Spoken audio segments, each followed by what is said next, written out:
that's the chat. We can that way we can see what people are reacting to. But whatever you see there is actually what is being streamed. So yeah, that's people watching live. So.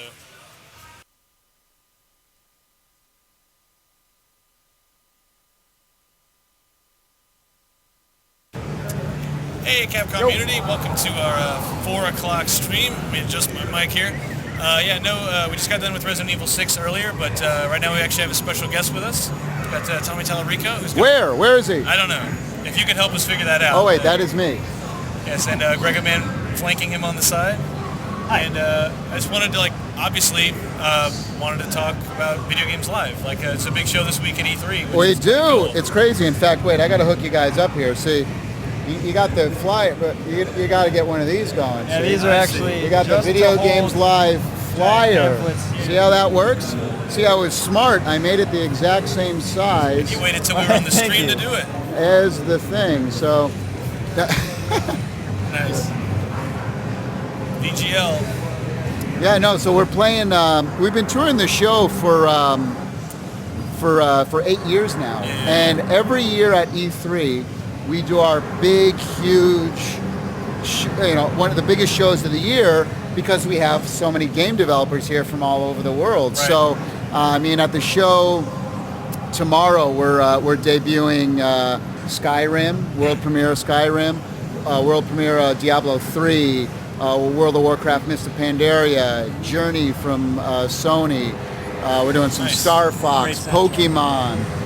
We're doing the world premiere Earthworm Jim, a game that I worked on. Yeah, you've never played that in all these years? I've never. It's the first time I've put it in the show. I feel weird putting my own stuff in the show, but but we're also, of course, for the 25th anniversary of Street Fighter, we're going to do a big Street Fighter thing, and Sonic will be there and everything. So if you're in LA, this is the biggest show of the year, and we have 33 people, game industry legends from around the world, who are going to be at the show in the meet and greet that everyone can meet afterwards. Everyone from Nolan Bushnell, the creator of Atari and Chuck E. Cheese and Pong, to Tim Schafer from Monkey Island and Ron Gilbert.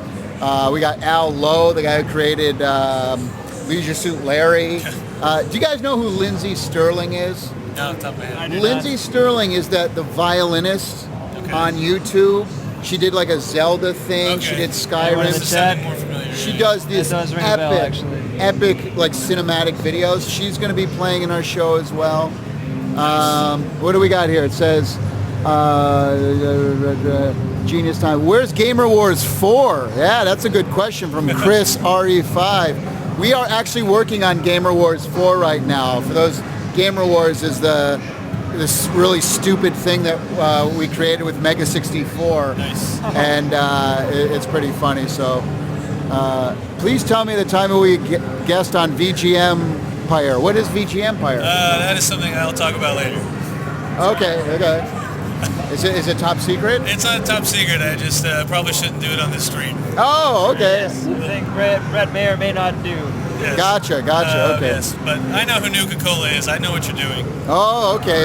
This is an un-Capcom thing. Is that it? Yeah. Oh, I see what's happening. But we're all Capcom. Yeah. So on that note though, what do you know some go-to songs you might pull out for Street Fighter songs at Video Games Live? Well, mix it up. The theme from Guile, of course, works with everything. Yeah. Is the rumor on this? Especially concerts. Especially concerts. Yeah. Right. So we do Guile, we do Ryu, and of course we end with Ken. And what I did is I took a really kind of rock and roll approach to it, because whenever I heard the music to Street Fighter, even though we have a symphony there, we do a symphonic rock version of the music. Right. So we like to rock it out. If anyone's interested and they can't make it to the show, they can certainly check it out on YouTube. Just do a thing there. You mentioned, is there a stream of the show as it happened? We're not the show tomorrow because it's LA and there's a bunch of union rules. But if you Teamsters. But we do have a Twitch TV channel. It's Video Games Live on Twitch TV, and we have streamed some of our shows in the past, so you can actually go on there and check it out. But let me see, Tommy, have you ever think about doing Breath of Fire? Nice Capcom music there. We got a lot. I'll tell you the games that we do from Capcom and the ones that we're about to do. So currently we do Street Fighter. We do Mega Man, of course, where we take, we basically... There's not a bad note of music in the whole series. Right, but we focus on Mega Man 2 and 3 because we feel those are the two best. Wily Stage 1 and 2. So, that Mega Man 3 title screen. Mega Man 3 title screen, you gotta love it. Yeah. And again, kind of did a rock and roll thing of that as well with the symphony. But we also do Resident Evil 5. The music, the score there, Wesker's Battle, freaking unbelievable music. Nice. And it's one of those just balls to the wall. Can I say balls? You may say balls. I can say balls. But if they're going anywhere other than walls, I don't think we can do Oh, that's right. Okay. Yes, exactly. Balls to the wall is fine. Their balls need to stay on the wall, so we'll make sure that happens. But so we're doing that. But we just got approval from Capcom for the music to Monster Hunter. Nice. Oh man. Now we want to do Monster Hunter. We're also currently trying to get Phoenix Wright. Oh, lots of So stuff I there. think Objection. That'd be very cool. And the one we really want to do is Devil May Cry. Yes. So I mean, imagine the opening pretty nuts. opera from DMC3. That's the song I'm going for. Nice. So we're trying to get the approvals for that. We're working with Japan now to get the approval. Cool. So yeah. It certainly adds to the you got a whole list of other licensed that runs the gamut We do. I mean, we do everything from Zelda, Mario to Halo, Final Fantasy, Kingdom Hearts, Warcraft. Speaking of Zelda, aren't they having their own concert around the exact same time? They are. They thought, I guess Nintendo thought it was a great idea to have a video game symphony concert on the same night as Video Games Live. I don't know. Yeah, you know. I have seen their Zelda one though. It's really nice. It's a really good show. cool. It's very different from Video Games Live. It's pretty different. Yeah, but, Video Games Live is more of like rock and roll meets a symphony meets interactivity, and it's a Video Games Live. Yeah. Whereas the Symphony show, Final Fantasy has a show out there as well too. They're more very kind of traditional symphony, which is great. I think it's a fantastic thing. It's a nice piece of reverence to have for those kind of games. Exactly. Yeah. So we're more of the energy, excitement, For sure. Vegas production, and they're more of the everybody in tuxedos kind of thing. So it's cool. It seems like this Video Games Live, I guess the bulk of most of your time, do you get to do any new compositions? The last game I composed for was actually a Sonic game. Okay. Sega from Japan called me up and asked me to do some songs for Sonic and the Black Knight. And that was a couple years ago. But yeah, Video Games Live, we're doing about 50, 60 shows a year. Jeez. All over the world. So, I mean, we're doing, after this show, we were just in Kuala Lumpur, Malaysia last week. Yeah, I saw the tweets and I'm like, yeah, wow, it's insane. That's pretty out there. But we're doing all of South America again, Chile, Argentina, Venezuela, Brazil, Mexico City will be there. Then we go on our big Canadian tour. See, a question, any plans of Australia? Australia, absolutely. We've been trying to get to Australia. We've been to New Zealand before, but we're trying to get to Australia in either December of this year or summer of next year, which of course is their winter. I've never experienced that firsthand, but I'm sure it'll be like my brain unraveling. Quite jarring. It's insane, and when you flush the toilets, the water goes the other way. Hamburgers eat people. It's insanity. And so we're going all over the world. We're doing a big Canadian tour, touring all the northwest of the United States, coming all across everywhere from Tacoma, Washington, coming all the way through Kentucky, Louisville, Kentucky, all the way back up to Connecticut, New York, New Jersey. We'll be everywhere. Massachusetts, Hartford, Connecticut. So as a game music fan myself, I'm just kind of curious, your take on it. Like I knew your work.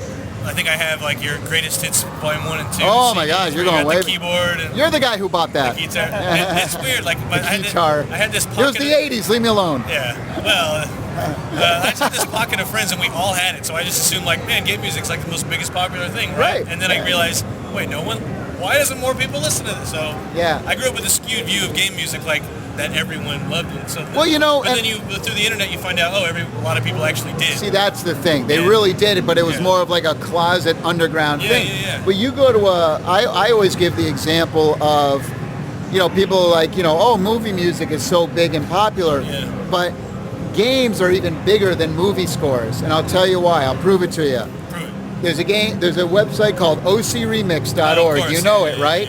Where thousands of people from all over the world are uploading video game remixes. So I ask you then, where's the OC remix of the movie world? Where are thousands of people remixing movie scores and stuff like that? I mean, some people are doing it on YouTube, but there's not a whole site there's just dedicated. so much, like, for game music, it's not just a good piece of music, which that's key, but it ties, there's two things for me. One, it ties you a memory to an experience. So it's not just a passive thing where I watched a movie and thought, man, I love the Jurassic Park score, that's really nice. Right. But then I think, that was an awesome boss battle, or that was an awesome area. Exactly. And you become emotionally connected to the music. Yeah, absolutely. I'll give you another example.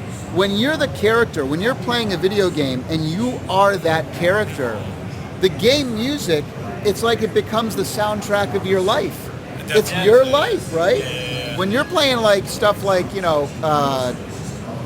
Warcraft, 30, 40 hours a week, and you got that music just blasting and stuff, people have emotional connection to our show as well. They're saying, who has the R2-D2 noises? It's actually my Droid phone. It's whenever I get a text message. I've heard it like 3 times. There are a lot of noises on the E3 show floor, as you might suspect. But the fact that, who was that? The fact that Toshin picked that up is very, very impressive. Out of all this over noise. All the noise, there's 20 dB of like noise everywhere, and he picked up my R2-D2. Yeah. One other thing though about game music for me was like what I wouldn't realize as a kid, but came to learn as a teen and certainly as an adult, was that it's a cultural touchstone for millions of people that normally may not have any other, similar affinity. Like you may not. Totally different kinds of people, but it's like, we all played Mega Man 2 as kids. So you hear that music and you're like, oh man, yeah, like that's right. We may not have anything to talk about other than the fact we both played Mega Man 2, right? Or we knew that Resident Evil song. Like, it's just so many random people that are like, totally. I would never expect to be like, I love that. They may not remember exactly what the name of the song was or this specific game. It's like, I know that music. Like I remember every day as a kid. I played that every day. Yeah. So that's just, I love seeing that. Let me see. Oh, this guy says. Yeah, it's not like you can buy movie soundtracks and scores in stores and on iTunes. He's being a little snarky there, but the reality is that video game scores outsell movie scores 3-1. Do they? So take that, fly stiff. So yeah, that's actually true. Video game scores are outselling movie scores like now. On iTunes? iTunes, and I mean the game Journey, which is just on the PlayStation 3 download. Yep. It debuted in the Billboard Hot 100 chart. Look on iTunes in the soundtrack section and see what the #1 selling soundtrack, including movies, is. It's video game stuff. Wow. So yeah. And if you go on Amazon, you'll see a lot of it too. I do want to give shout outs to Amazon MP3, Something Digital. Also iTunes even, just getting music out there. Growing up, it was super difficult to get any legit game music. Right. Because I want to buy it's it. all black I want to buy it. But no one put it out. No one would release that stuff. Now it's easy. It's finally getting a little easier to do that, and it's like heaven. So they're saying, why doesn't Capcom release all of its game music for purchase digitally? That's a great question. I have argued that. That's a question for you. I have argued that, and let's do it. Well, I'll tell you, the very first time that Capcom officially licensed their music in the U.S. was to us for our second album and our PBS special. Okay. We did Mega Man, our Mega Man thing. So that was the first time you could actually. So if you go on iTunes right now and type in Mega Man, you'll see the Video Games Live arrangement. Yeah. And actually, if you go on YouTube and type in Video Games Live and Mega Man, I think it's up there as well. Nice. Probably somebody from the PBS special put it up there anyway. But yeah, it's definitely something I bring up. I would love to have all that stuff released, and not just Capcom. I would love to see Nintendo, Konami, Sega. I'd love to see everyone just do. Isn't it? I've also Square Enix does it. They release all the Final Fantasy stuff. They're really great about that. Actually, Konami's good about a lot of Silent Hill stuff is very easy to get. Yeah. Actually, the Resident Evil also is made pretty easy. I totally forgot. We do Silent Hill in our show as well too. And Akira Yamaoka is going to be at our show tomorrow night and performing in the show. So if you want to come down and meet Akira tomorrow night, Video Games Live, 8 o'clock. Yeah, awesome. I will probably be working. You'll be working. But, You've met Akira before, though. No, anyway. that's a great get. Is he going to be on your show here? I don't Akira? think so. I don't No. think What's so. up with that? I don't. What? Do you want his email address? Capcom. Do I have to hook up the Capcom Unity address? What's he done for us lately? What's he Yeah, done? no. That's right. That's right. He's Yeah. not with Capcom anymore, right? Well, it was Konami for Silent Hill. Konami. He did Silent Hill. What the hell? He did But- Shadows of the Damned. That's what I'm thinking of, the Capcom stuff. That's right. Yes, I'll hook you guys up.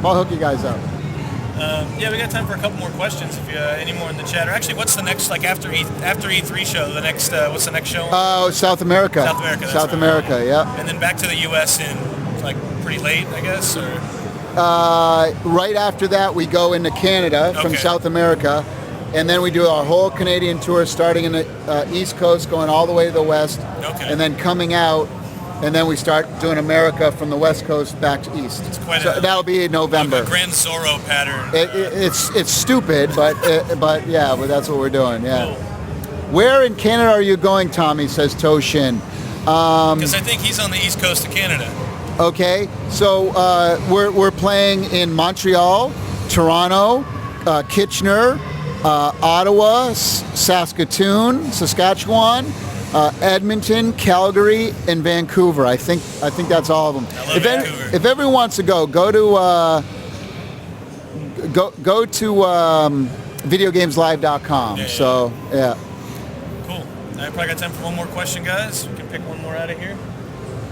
Let me see. Awesome co-op. It says top 50 on iTunes. Number 50 is Mass Effect 3. Everything else is movies.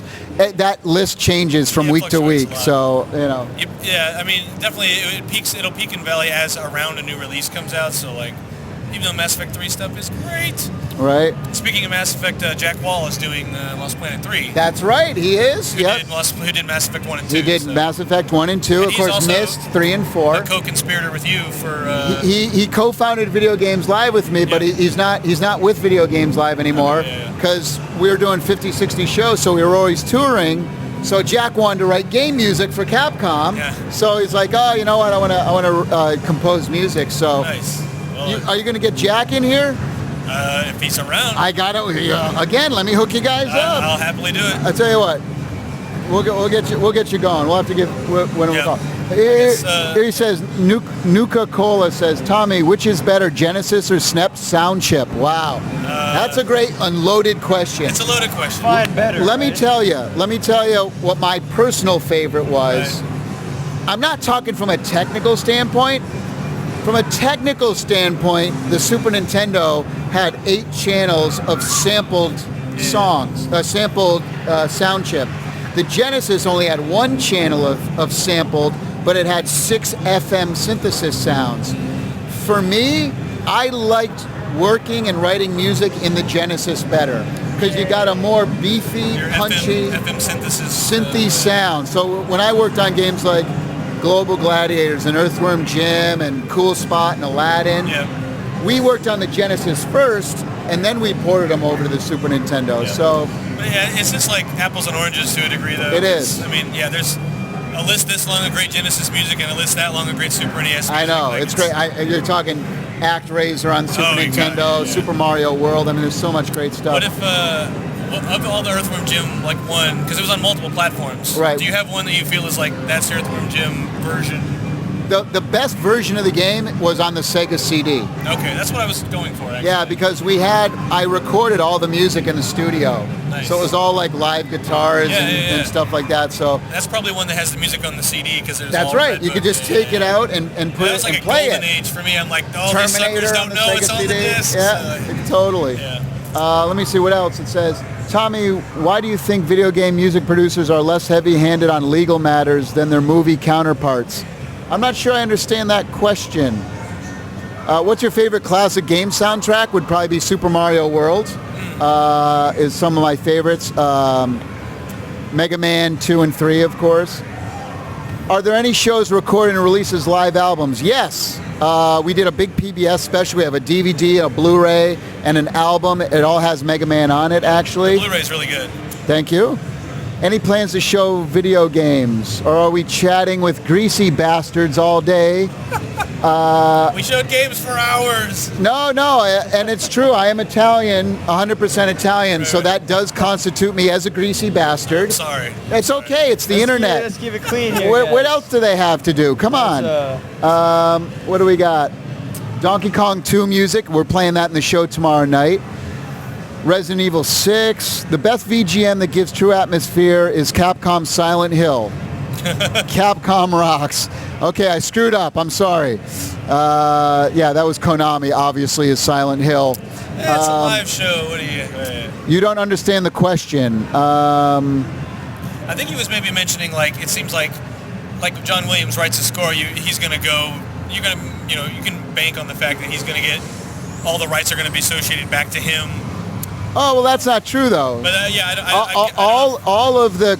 Even the movie composers, none of them own their music. It's a studio. John Williams doesn't own any music that he's ever done ever. Okay. Yeah, Star Wars is owned by George Lucas, so that music's owned by George Lucas. Now the composer will get a publishing, so he'll make money from it, but he certainly doesn't own it and control it. Okay. Same thing in the video game industry for the most part, is the publishers own the music. Right. So when I want to do the music to Devil May Cry or Mega Man or Street Fighter, I need to get Capcom's permission to do so. Nice. We've probably got to wrap up because we've actually got a 4:30 guy. Oh, well, what the hell am I doing here? I'm a greasy bastard.